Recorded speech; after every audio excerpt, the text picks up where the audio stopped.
Thank you and welcome to the show today. The topic today is the truth behind gang violence, and we're fortunate to have with us today 7 members or former members of gangs to talk to us and give us some information about the truth behind gang violence.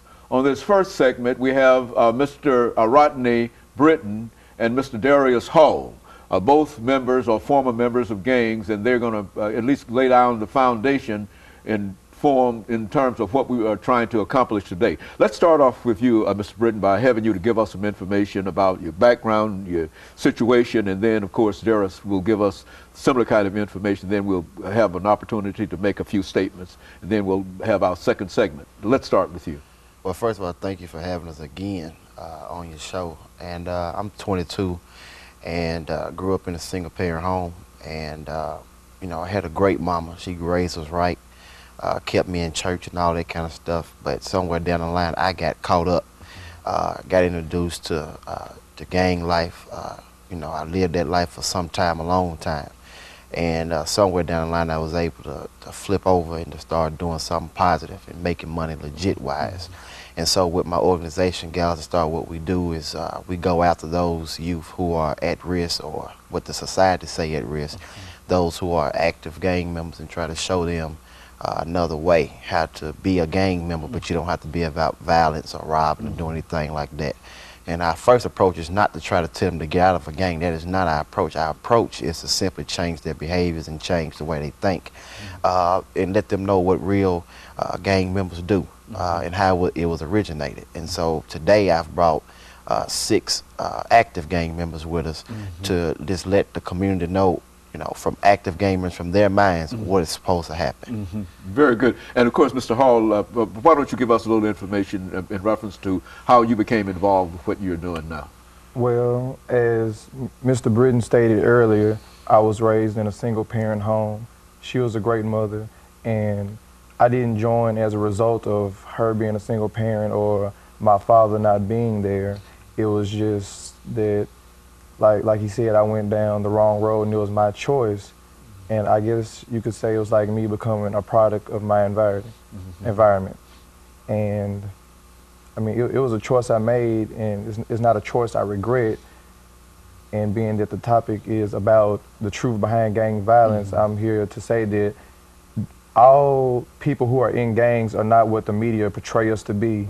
Just like it's, what's the word, stereotyping. Just like, just because I'm black and with dreads, people might stereotype me to be something, but just because I'm in a gang doesn't mean that I'm the person running in your house or the person shooting you or anything like that, because all gangs are not the same. If anything, they're families and organizations that they're not putting us at risk, but saving us from certain things.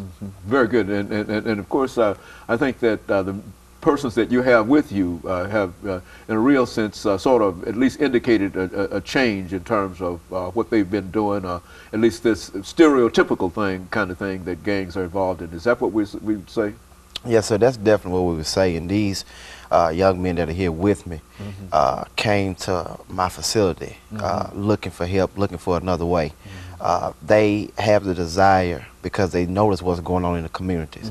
So they came with the open heart, open mind, saying, how can I change? How can I start doing something positive? How can I start making my money legit wise? And that would be simply be my message, you know, to the listeners, to the viewers, who's watching this, is that you really we got as a community got to stop judging them because of the way they look and because they're black and because they're in a gang and automatically putting a label on them. We got to stop not listening to them and start listening to them and hearing what they got. Some of them got the desire to go to college. Some of them got the desire to own businesses. Some of them just need somebody more of black male role models need to start standing up and grabbing the young ones and start showing them another way. So that would be simply my message, and so that people need to know what is the real truth behind gangs. And Mr. Hall, what is your great desire now? I mean, how old are you? 18. Okay, and what are your desires now? What do you like to do now from this point? If you had to make a desire and without any possibilities of any kind of obstacles or whatever, what would you like to do in life? I'd probably go into the medicine field, and to add on to what he was saying, even though I am in the gang, I still go to school. I make good grades. I'm going to college. I help give back to my community. Like, if you were just to see me on an average day, you or anybody else wouldn't know that I was in the gang unless I told you or unless I sat down and, you know, did the show like I'm doing. That's what I was going to say. And because so you do have aspirations toward a medical degree, and so you're working hard in class and trying to improve yourself already, even though you are, quote, as a member of the gang. Is that what you're saying? Yes, sir. Okay, and of course, let us take this first commercial break, after which we'll come back with two other members of gangs.